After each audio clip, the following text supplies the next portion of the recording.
Broker बोले खास पेशकश हमारी, जिसमें कि क्या कह रहे हैं ब्रोकर वो जानने की समझने की कोशिश होती है।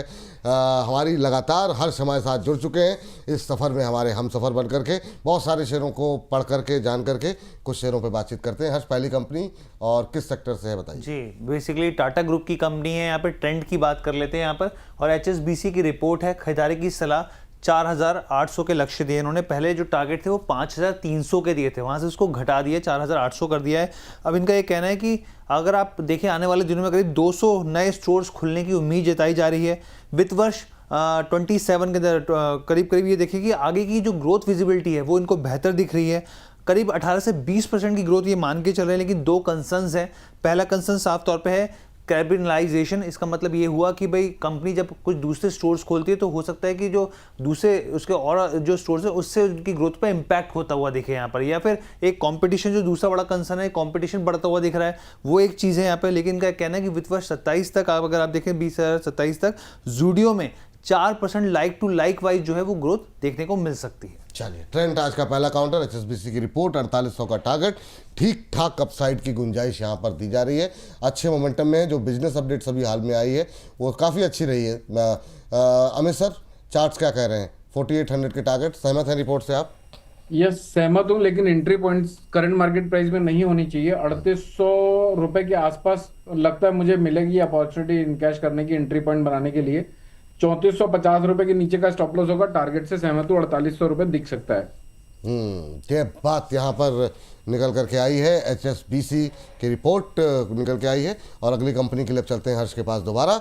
हर्ष, बताइए अगली कंपनी कौन सी होगी? जी, हिंदुस्तान एरोनॉटिक्स की बात करते हैं। डिफेंस सेक्टर में एक अच्छी तेजी, ब्रेकआउट भी देखने को मिला है यहाँ पर। आप ये देखिए सिटी की रिपोर्ट, खरीदारी की सलाह 5,560 के इन्होंने यहाँ पे टारगेट दिए हैं। यहाँ पे इनका सबसे पहले कहना है कि जिस तरीके से GE एरोस्पेस और HAL के बीच में जो यहाँ पर एक कोलैबोरेशन देखने को मिला वो काफ़ी पॉजिटिव पॉइंट है और आने वाले कई सालों तक इसका असर देखने को मिलेगा। कमर्शियल डील जो है इनका ये कहना है कि FY 27 तक ये पूरी होने की उम्मीद मानी जा रही है। यहाँ पे तेजस MK की बात करें, 2 की बात करें तो इसमें जो है करीब 30 से 40 फाइटर जेट्स को पावर मिलती हुई दिख सकती है। यहाँ पे कमर्शियल टाइमलाइन और एग्जीक्यूशन अभी भी एक बड़ा कंसर्न बना हुआ है यहाँ पे, लेकिन मिड टर्म के लिहाज से काफ़ी पॉजिटिव स्टॉक दिख रहा है इनको। मिड टर्म के लिहाज से काफ़ी पॉजिटिव स्टॉक दिखाई दे रहा है। HL पे खरीदारी करने की सलाह 5560 की टारगेट दिए गए हैं सिटी की तरफ से। अंबाला मैम, अभी हम लोग बातचीत कर रहे थे और क्या अब 5500-5600 तक के टारगेट निकल के आ रहे हैं? आपका व्यू क्या रहेगा HL को लेके? 5200 के जो टारगेट मैंने दिए हैं बिल्कुल जी, वो 3 महीने के, और अगर मैं दिसंबर तक की बात करूँ that means this current year calendar year आ जाएंगे। तो I agree with the view and the given target as well. वाह, चलिए सहमत है। अंबाला मैम की भी मुहर लग गई सिटी की इस रिपोर्ट पर कि अभी यहाँ पर बड़ी उड़ान की तैयारी जो है वो हो सकती है। तो पोर्टफोलियो में है तो रखें, नहीं है तो भी आप खरीद सकते हैं, ये रिपोर्ट ऐसा कह रही है। चलिए हर्ष, बताइए तीसरी कंपनी। जी, HDFC बैंक की subsidiary company SDB financial services, बहुत ही शानदार तेजी है, नतीजों के दम पर दमदार नतीजे रहे। अब ऐसे में जेफरीज ने कहा है कि भाई खरीदो आप, ये मौका है। 845 रुपये के इन्होंने टारगेट दिए हैं।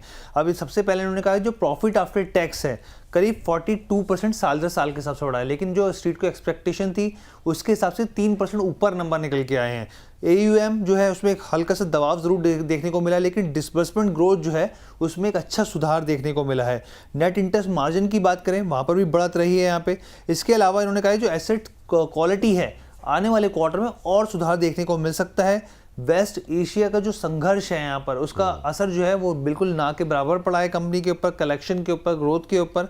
अब इनका ये कहना है कि वित्त वर्ष अगर आप 28 के हिसाब से देखें तो साल दर साल के हिसाब से अर्निंग पर शेयर की ग्रोथ 22% हो सकती है, रिटर्न ऑन इक्विटी की ग्रोथ 15% हो सकती है यहाँ पे, और यहाँ पर जो क्रेडिट कॉस्ट है AUM है वो भी बढ़ता हुआ दिख सकता है। जब बात जेफरीज की रिपोर्ट HDB फाइनेंशियल को लेकर के आई है, ये मेरे रडार पे था लेकिन डिस्कशन आज नहीं हो पाया, तो ये बहुत शानदार आपने किया कि इस पे कवरेज लेकर के आ गए। ये हमारे इस कार्यक्रम का हिस्सा बन गया। 845 के टारगेट निकल के आ रहे हैं।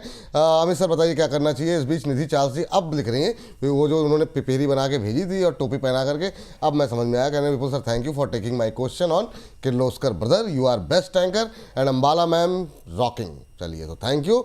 हमारा भी नाम आ गया बीच में, जो है वो थोड़ा सा मतलब बच गई, क्योंकि अभी अमन सिंह भी लिख रहे हैं Ambala ma'am really professional and to the point always. मतलब हम अनप्रोफेशनल हम लोगों को बना दिया आपने। क्या ही कहा जाए। लेकिन सर, HDB फाइनेंशियल पे आपकी राय क्या होगी? जेफरीज को लेकर के ये रिपोर्ट है। विपुल जी देखिए, आज इसमें गैप अप ओपनिंग दिखी है। 642 रुपए के आसपास की क्लोजिंग थी। 720 का भाव टेस्ट करके अभी 690 रुपए तक वापस से रीटेस्ट कर रहा है बाजार। टारगेट से तो सहमत हूं, लेकिन entry point current market price में ना होके 656 रुपए के आसपास बना सकते हैं।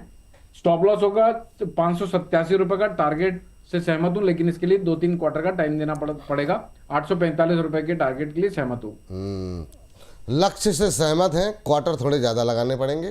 ये एक दिन हमारे एक दर्शक की भी टिप्पणी आई थी, वो बेचारे कि परेशान थे, कह रहे हैं सुबह सुबह क्वार्टर मत बोला कीजिए, कह दीजिए हर से कि तिमाही बोल दिया करें। सुबह सुबह माहौल बन जाता है, आप लोग क्वार्टर करते रहते हैं तो बहुत सारी समस्याएं हैं। तो क्वार्टर थोड़े ज़्यादा लगेंगे, लक्ष्य तो आ ही जाएंगे। हाँ, किसी भी तरीके से आ जाएंगे। वैसे भी क्वार्टर लगेंगे तो सारे लक्ष्य आ जाते हैं। चलिए अगले कंपनी के लिए चलते हैं। उसके बाद सहर्ष बताइए। जी, इसमें भी मैं तिमाही जोड़ देता हूँ, क्वार्टर नहीं बोलूँगा, तिमाही है। इसके नतीजे भी आते हुए दिखे। आईसीआईसी लोम्बार्ड की बात करते हैं यहाँ पर। और सबसे बड़ी बात यहाँ पे ये है कि अगर आप एवरेज प्रीमियम के हिसाब से देखें तो इसने जो है तमाम पैरामीटर्स को तोड़ के रख दिया। 18% के आसपास रहा है। एचएसबीसी की रिपोर्ट, खरीदारी की सलाह 2200 के इन्होंने यहाँ पे टारगेट्स दिए हैं। यहाँ पे सबसे पहले इनका कहना है कि वैल्यूएशन अभी फिलहाल के लिए महंगे दिख रहे हैं, लेकिन अपसाइड जो है वो सीमित है यहाँ पे, भले ही रिटर्न जो है वो स्थिर रहे यहाँ पर। इसके अलावा इन्होंने कहा जो प्रीमियम ग्रोथ है वो काफ़ी ज़्यादा मजबूत दिख रही है। यहाँ पे कंबाइंड रेशियो में जो है वो सुधार देखने को मिल रहा है, लेकिन आय में एक हल्की कमजोरी दिखती है आगे के हिसाब से भी। यहाँ पे टॉप लाइन ग्रोथ में उम्मीद आगे वाले क्वार्टर यानी तिमाही में भी जारी रहेगी यहाँ पे। और फाइनेंशियल रिपोर्टिंग स्टैंडर्ड जारी करने के बाद अर्निंग पर शेयर जो है वो काफ़ी अच्छा जो है वो बढ़ता हुआ दिख सकता है। इन्होंने मोटर सेगमेंट में कहा कंपटीशन जो है उसका असर मिक्स के तौर पे रहा है। रिटेल हेल्थ की बात करें तो काफ़ी प्रीमियम जो है वो मजबूत रहा है। ये बात निकल के आई है ऐसे लोम्बार्ड को लेकर के 2200 के टारगेट, एचएसबीसी की रिपोर्ट। अंबाला मैम, क्या व्यू पॉइंट आपका इस रिपोर्ट को लेकर के? अग्रीड, 2200 नहीं, एक्चुअली 2450 तक जा सकता है। आराम से इसको बाय करके होल्ड करके बिल्कुल रखा जा सकता है। अभी जो आपको रिस्क लेना है, करंट प्राइस पर एंट्री ले सकते हैं। फॉर दिस जो रिस्क लेना है वो आपका 1650 रुपए का स्टॉप लॉस होगा। और जो इन्होंने ये टारगेट दिया 2200, ये मेरे लिए पहला है। मैं दूसरा टारगेट आपको 2450 की एक्सपेक्टेशन यहाँ पर रख रही हूँ, which is likely, very likely to hit. So good time to enter in this stock. चलिए ठीक है, तो पूरी तरह सहमत हैं, बल्कि और ऊपर के टारगेट यहाँ पर जो है दिए जा रहे हैं। तो हर्ष, अब चारों लिस्ट कंप्लीट हो गई, तो इस सेगमेंट को अब समाप्ति की तरफ बढ़ते हैं।